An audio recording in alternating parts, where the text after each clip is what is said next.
Well, I always find in sort of hero movies that sometimes the really fun part is the villain, and I'm having a blast playing Tennyson, and the character is memorable. It's very well written. He is a guy you love to hate, and sometimes those are the best roles.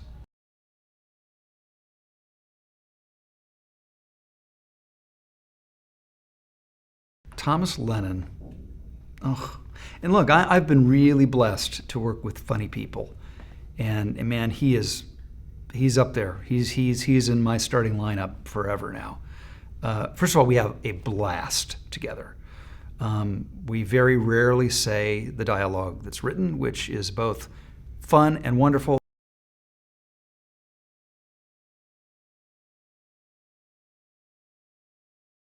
Chris, our amazing director, has really encouraged Tom and I to go at each other and egg each other on. And we get in there, we're like two prize fighters in the ring, just swinging away. And sometimes it lands and it's hilarious, and other times it lands and it's probably just not going to be in the movie.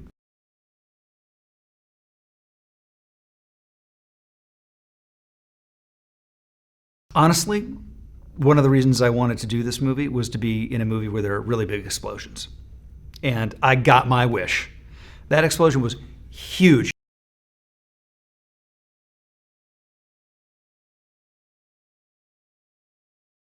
That night, they blew the crap out of that set. We were behind, I think, 3 buildings in a safety zone, and I could still feel the blast in my chest and the heat. So I can't even imagine what those stunt guys must have felt.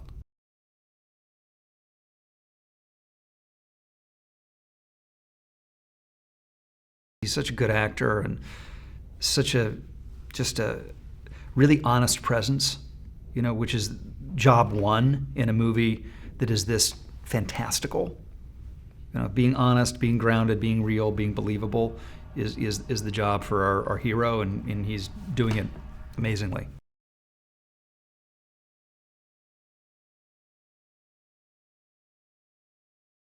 Jane Levy, I loved on Suburgatory, her show, and she's got just such a beautiful, expressive face, really good comic timing, really smart, and another great actor.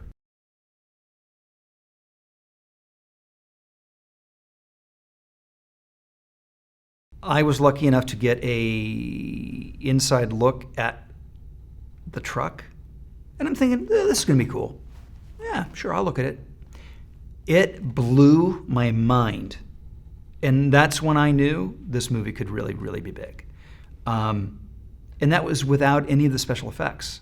And it was built to do all of these motions, but it went from being an interesting truck to being something that I thought was actually living and breathing and had a personality.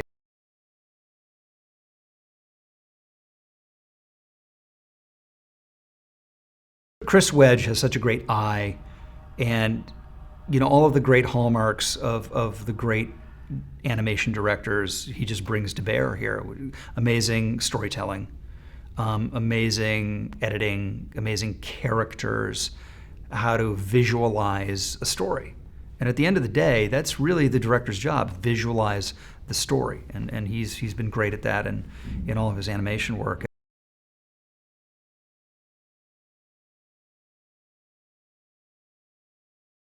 I think, like all of the great family movies, at their heart, there's something really profoundly simple. E.T. was about going home. This is about friendship and being misunderstood. And really relatable, part of the common human experience. And then when you put that with fantastical, amazing creatures, then you have something really special.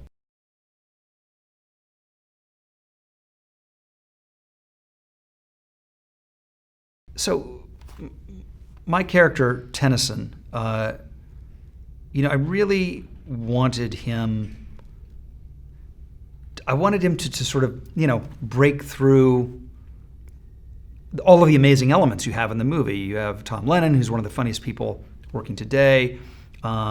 You have these two young, amazing actors who, are going to be amazing, and all of the special effects. And I just think it's important that movie villains in movies like this, that they're, how do you put it? Look, they have to be bad. I mean, that's the job. It's like, I'm the bad guy. But, you also want them to be hopefully funny, a little memorable, a little over the top, a little outrageous, but totally believable. And those are very interesting, unique plates to try to keep spinning. And that's really been the challenge of playing Tenneson, and also the fun of it. Hi Lisa, here with some interesting movie extras facts for you. One of the earliest animation techniques was stop motion. It was first used in the late 1890s. Notable uses of stop motion include King Kong from 1933 and the Skeleton Skirmish in Jason and the Argonauts from 1963. Now, Toy Story, the first feature-length animated film to be created with CGI, generated 1,000 gigabytes of data and required 800,000 machine hours of editing. Are you an animation movie fan? Let me know in the comments below, and subscribe to our channel and check the notification bell to always be up to date with all the latest releases.